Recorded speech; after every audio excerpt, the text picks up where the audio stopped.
achieved in South Dakota, 14-vote margin or whatever. But to see him progress through the House, through the Senate to majority leader was a great joy for me.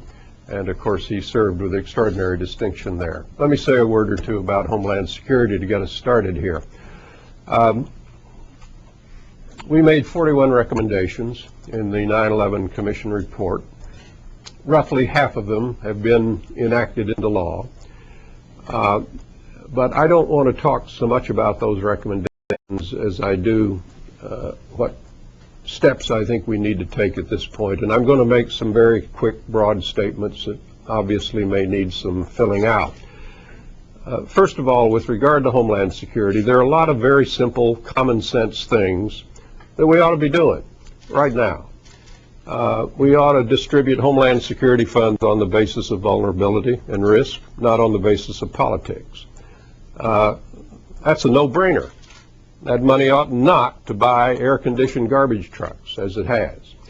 It ought to buy better protection for the American people. We ought to dedicate part of the radio spectrum to the first responders. We lost lives on 9/11 because police and fire and public health officials couldn't talk to one another. That's a no-brainer. Our first responders have to be able to talk to one another at the scene of a disaster. In some communities, they can do that now. In many, they cannot. We felt that there should be, at the scene, a unified command. That's a no-brainer. Somebody has to be in charge. When a disaster strikes, you have to make hundreds, maybe thousands of decisions very quickly. You're going to make some of those decisions wrong, but somebody has to be in charge. We lost lives in Katrina. We lost lives in New York because there was confusion in the chain of command. So you can go down and see a number of what we on the Commission felt were very, very simple steps, very common sense steps, and it is a source of enormous frustration to me and to every other member of the Commission that these have not yet been enacted into law. Incidentally, Tom, many of them are pending in conference committee right now, and I got my fingers crossed. I hope some of them at least will be enacted before the month of December is through. If not, we have to start all over, obviously. Okay, the first point is you got a number of steps, simple steps, common sense steps that we should take to make the American people safer. The second point Tom dwelled on, I'll make it very brief, intelligence. The thrust of the 9/11 Commission report was very simple. We got to share intelligence better. We had all of these 13, 14, 15 agencies of the intelligence community, highly good technical people, well-trained, very professional, very patriotic people, but they stovepiped the information. They did not share it across agency lines. As a result of that, the CIA didn't know what the FBI was doing. The FBI didn't know what the FBI was doing. There was confusion vertically within an organization and horizontally across the agencies. So we made this suggestion of sharing information, and that's the key to the legislation that Tom referred to. But the laws have been enacted, Tom. That's good, but you all know that laws are not self-implementing.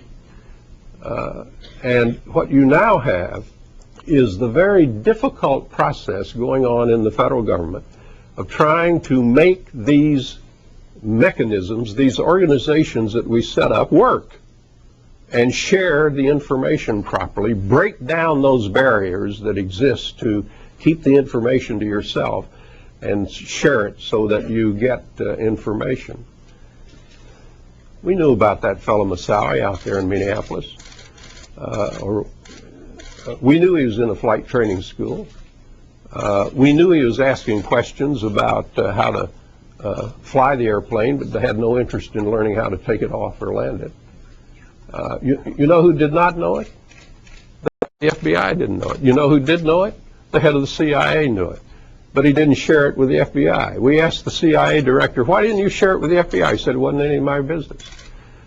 Technically, he's correct. His business is foreign intelligence, not domestic intelligence. No sharing of information. So intelligence now, the law's in place, the structure is in place. You got to make it work. That's implementation. And a lot of things are going on there, some good, some bad, to make it work better. The third point I want to make relates to oversight. Tom, I don't want to get too sensitive for you here, but there are 2 points here on oversight. The Congress does not do a good job on intelligence oversight.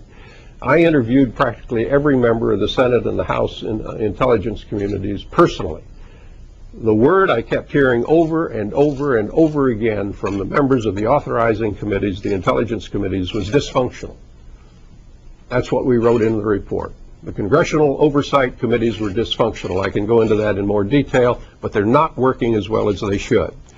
That's critically important, because the only place you have independent oversight of the executive branch on intelligence, the only place, is in the Congress of the United States. The media cannot do it. They don't have access to the information. Georgetown University cannot do it. They don't have the access. And it has to be done in the Congress. It's not being done well. A second point on oversight is this business of civil liberties. We all know that American presidents, wartime presidents, Lincoln, Wilson, Roosevelt, restricted civil liberties. We also know that at the end of those wars, the pendulum swung back and the civil liberties were restored. Now, the problem, as you all recognize, is in the war on terror, we don't know when it ends.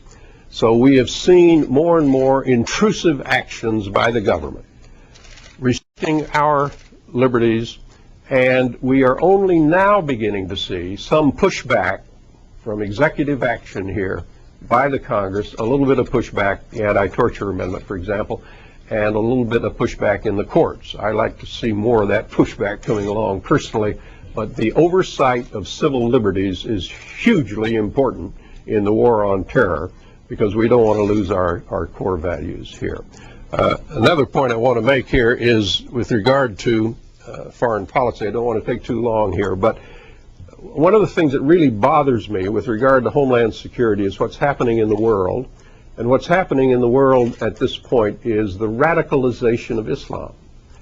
You are seeing more and more of these very young people who, for whatever reason, upset by policy, upset by modernity, upset by globalization, upset by whatever, lack of opportunity, repressive governments, whatever it may be, turn to radical Islam. We're not going to win the war on terror unless we deal with this problem of the radicalization of Islam. It is a huge challenge to American foreign policy. 1.3 billion Muslims from Spain, London, to Jakarta. And we're losing this war because more and more of these young people are turning to a radicalized view of Islam. And we have to develop a foreign policy. I'll speak to this more if you want me to, of how to help those people, how to decrease, if you will, or reduce the radicalization of Islam. The final point I'll make here is that all of us on the 9/11 Commission agreed with regard to Homeland Security that there is one problem that looms just higher than anything else. It is not the most likely. It is certainly the most consequential. And that's the problem of nuclear weapons getting into the hands of terrorists. Not easy for them to develop a nuclear weapon. Easier probably for them to steal nuclear materials. Not easy there, but easier than developing a bomb from scratch. So it's not an easy thing, but we know their intent here. We know they want to get hold of this stuff. We know they have tried to get hold of this stuff. What we don't know at any given time is their capability.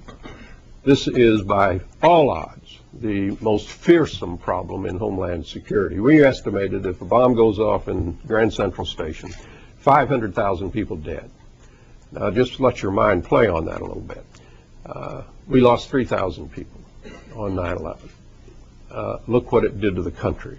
Look kind of the consequences that have flowed. Think how traumatic that event was for all of us, particularly the families, but for all of the country. 500,000 killed, not injured, killed with a nuclear weapon going off in New York. Therefore, we felt that this problem has to be given utmost urgency.